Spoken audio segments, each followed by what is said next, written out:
This is the Mad Alchemist again, and in the bat tent. Anyways, this is kind of a on the spot, whatever, little talk inspired by Simi Ali and Atheos Naos. Sorry if I'm mispronouncing that. Hopefully this is a little bit longer, but just as terrific as Simi Ali. Thought about one of my previous ones, and I wanted to talk about some of the things, ideas, whatever, brought up by Atheos Naos. Anyways, most of my talks are like my talks in people space, in person, are short ones, and I hang out in smoking areas and just hang out and talk to people a lot. I like doing that, and so the medium that most of my talks are based around are a very limited time period. Like, I have 1 to 2 cigarette time periods, so 10, 5, 10, maybe 15 minutes worth of time to express an idea or convey an idea. As with the, if evolution is accurate, why are there still apes? Is because the problems we faced were solved in different ways. We threw things, they Hulk smashed things. And I tend to maybe use not the best terminology, but it's the terminology I found that works. And one of the things I always try to avoid using when I'm giving that talk about evolution is randomness, because people tend to import. They use a completely different definition of the word random than I do. Random for them literally means anything could happen. But it doesn't. Natural laws show us, natural philosophy, I don't know, I love that term. I often use certain words because I'm trying to stay away from other ones. Like, I always joke, the first rule of talking about climate change is don't say climate change, because people are importing a bunch of information that's not valid. They've been fed this misinformation, and I don't want to spend my time redefining a label, which I did make another YouTube video about defending labels. And for some people, defending a label makes sense, and I will defend a label if I think that label is really important. So, like, for example, LGBT, for labels that people use to identify themselves with, and then other people come along and try to redefine those terms in order to discriminate or somehow marginalize these people. Yeah, my soapbox is made out of adamantium. I will defend those labels. But certain words like randomness, I don't really feel a strong need to defend the definition of that word. So I just use other words, or try to get to it in a different way. And one of those ways is, I'll start, if I can, and I normally try and break down my talks into bite-sized pieces, things that people can just absorb. And in a bigger spectrum, so I have to start with other things because I have to build up to it. So often in situations like this, I will, if I have the time, and I feel I have the time, or it's a person I have a chance to talk to on multiple occasions, then I'll build up to it. So instead of talking about climate change or other things, start with chaotic systems. So if you flip a coin 1,000,000 times, an American US penny, a current one, the weights. If you flip it 1,000,000 times, you're going to get tails 52% of the time because of the way the coin is weighted. If you spin it, those numbers go up. If you let it bounce, and that bouncing tends towards a spin, you get a more predictable outcome. But you don't know what's going to happen on an individual basis. Like, you flip one coin, and you don't really know what's going to happen. I mean, you approximately do. But if you flip a coin 1,000,000 times, or flip 1,000,000 coins one time, you know to a high degree of accuracy what's going to happen. And so when we talk about random things happening like evolution and random mutations, it's not random in the way of like anything could happen, like spontaneously a carbon atom could become a gold atom. No, that's not how it works. When we talk about randomness, we're talking about randomness within a very defined set of parameters. Like a carbon atom will bond with other atoms in predictable ways that we've discovered by observing nature and doing experimentation. And I'm gonna look off screen for a moment here. I want to really address some points that were made to me, and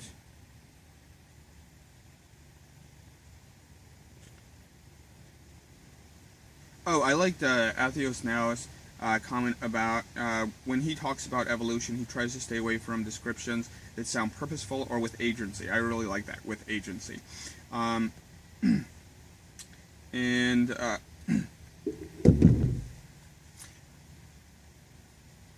so for me, I have to build up to this thing, like to using words like random. I have to give a background, and so that the person understands that the way I'm using that word is not the way that they're used to using that word.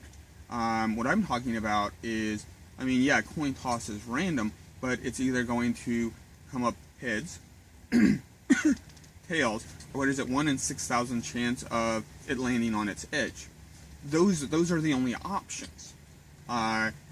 You can't flip the coin. You can't flip a penny and suddenly it becomes a bowl of petunias. That's not an option. I mean, I'm sure there's some statistical number that says that the chance of a flipped coin is going to turn into a bowl of petunias or a whale, but it's not. I mean, we can reasonably expect that that's not going to happen, so we're not going to address that issue.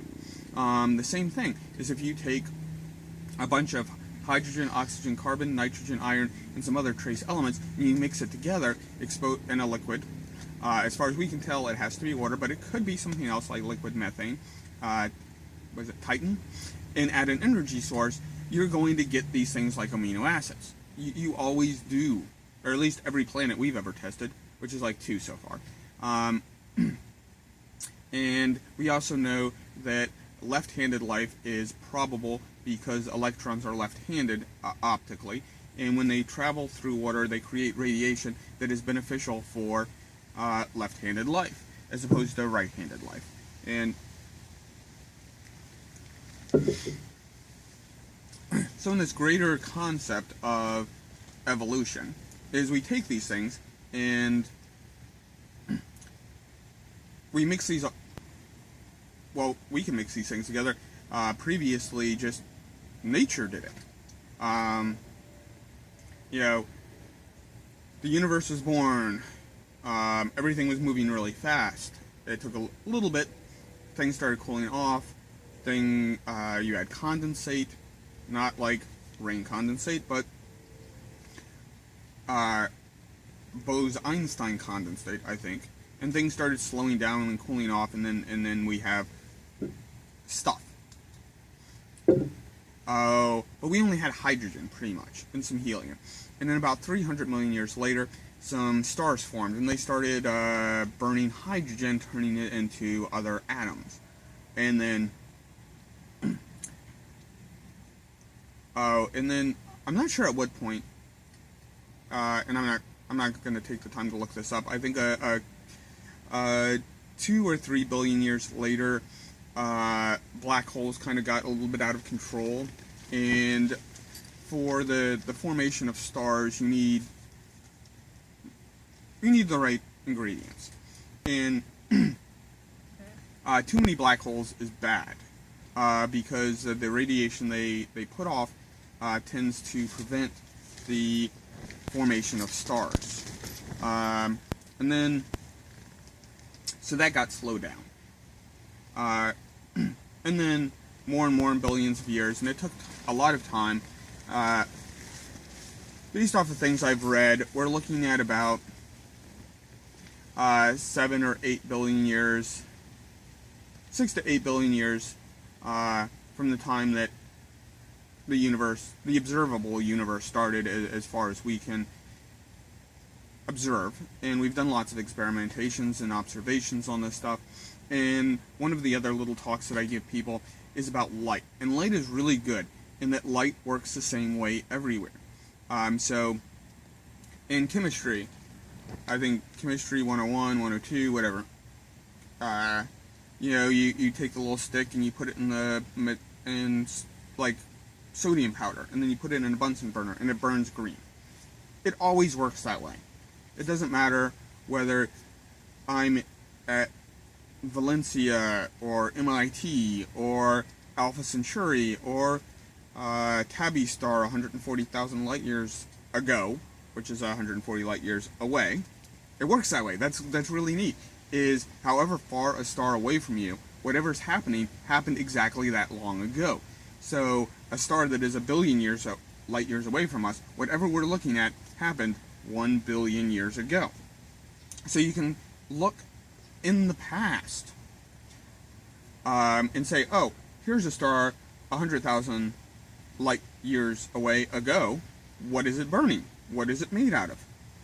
Here's a star a million years ago, a billion years ago, 2 billion, 3, 4, 5, 6, 7, 8, 9, 10, 11, 12, and I think the 13. The universe is 13 point something billion years old.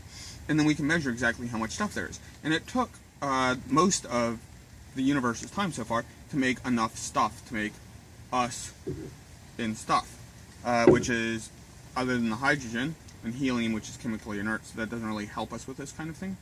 Well, not directly. For those people who are going to nitpick me, yeah, we need the hydrogen too. But we're not made out of hydrogen. But we need that oxygen, carbon, nitrogen, and iron, and a bunch of other stuff. And iron is only formed in supermassive red giants that burn for 600 million years until the point where they're fusing iron as their primary source, which takes more energy than it produces, and then they go, boom. Leading us up to about 4.5 billion years ago, Earth comes around in this solar system, and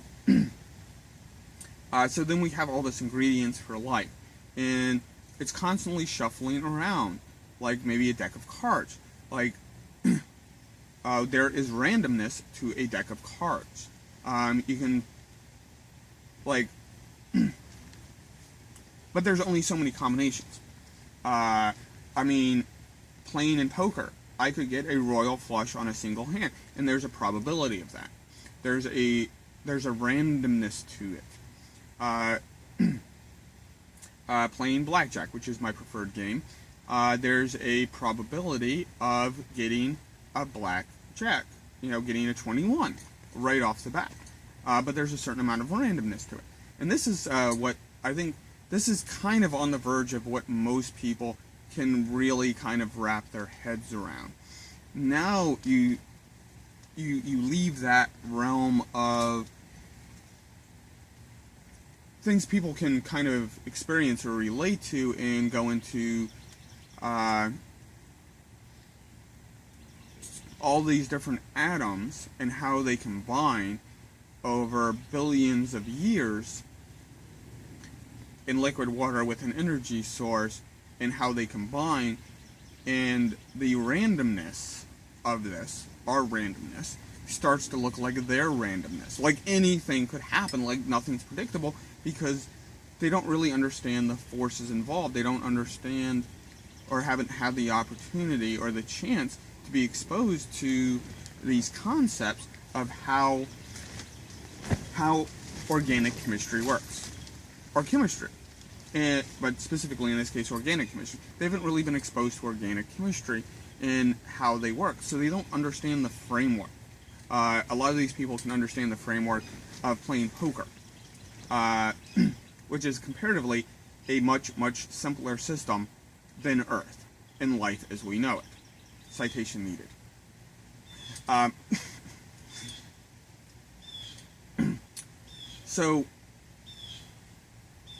So it is random but it's not random in this anything could happen thing. It's just that the variables, the initial conditions, are so complex, and so many people have not been exposed to even the stuff we do understand, that it starts to look like magic, which is whatever Carl Sagan rule. Sufficiently advanced technology appears to be magic, and because they're coming from a mindset that includes magic and gods and the supernatural, if they already buy that one, then magic. Magic is the answer. Magic is not the answer.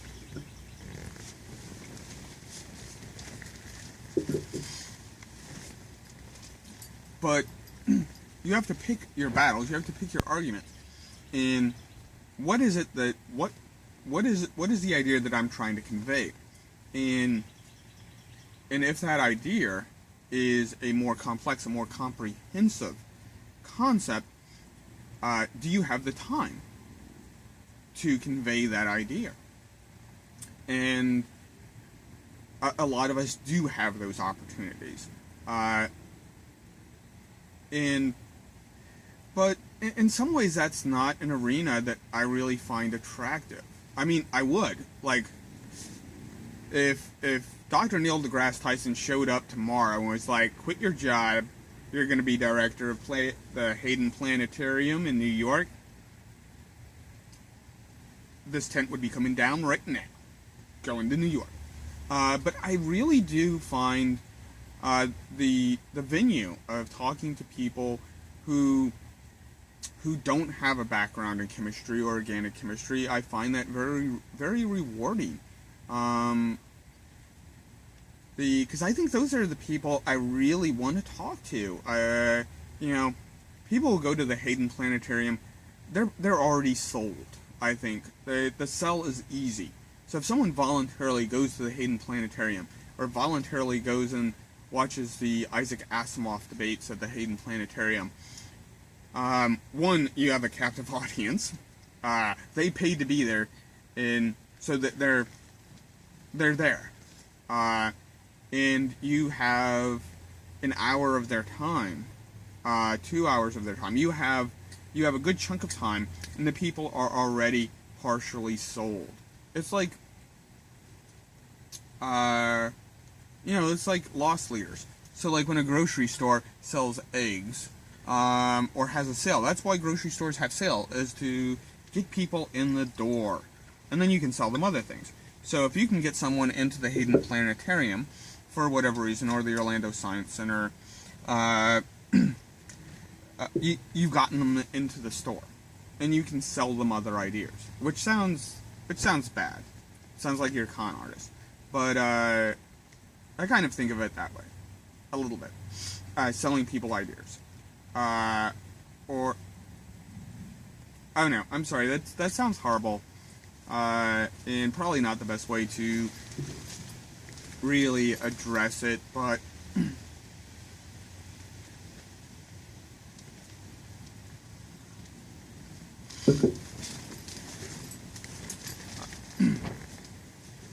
the people you meet, you go out. I go to Disney. I go out and meet random people. And I find smoking areas is a good area to meet people. Because people are there, and they're there for a set time period, and I don't know. People in smoking areas talk to each other, even complete strangers, for some reason. Anyways, so you're there, you're hanging out in a smoking area, and you're talking to people, which is probably why I am a social smoker. Well, part of the reason. Anyways, not the issue. And you want to convey this idea, or at least I want to convey these ideas, because I find science is fun. It is the most amazing thing out there. I mean, discovering natural laws. It doesn't matter if someone else discovered it before me. If I discover it for myself for the first time, that is amazing. And I think I've found that a lot of people also enjoy that. people like to feel smart. So if you talk to someone and you convey an idea in a palatable, consumable way, and they're like, "Wow, I feel smart." That's a good way of really encouraging people to really enjoy what I find passionate, or I find enjoyable, which is discovery. So there's very many different approaches, and I really like talking to people who don't think that they like science. They don't normally think that, yeah, I'm gonna go think about some things, and then get them engaged in that, and then see that enjoyment in them when they're like, "Oh yeah, that makes sense." Or I'm gonna try that out, or I'm gonna go look that up, or I'm gonna go partake in the figuring out thingies. And I just want to share that. And I don't know how to wrap this up. This was not really a planned talk. I mean, it's really just a smash up of a bunch of littler talks and some trimmings and some icing or whatever. So I guess I'm going to just wrap that up. Like it, share it, hate it. And if you do hate it, please make your hateful comments interesting, insightful, or at least amusing.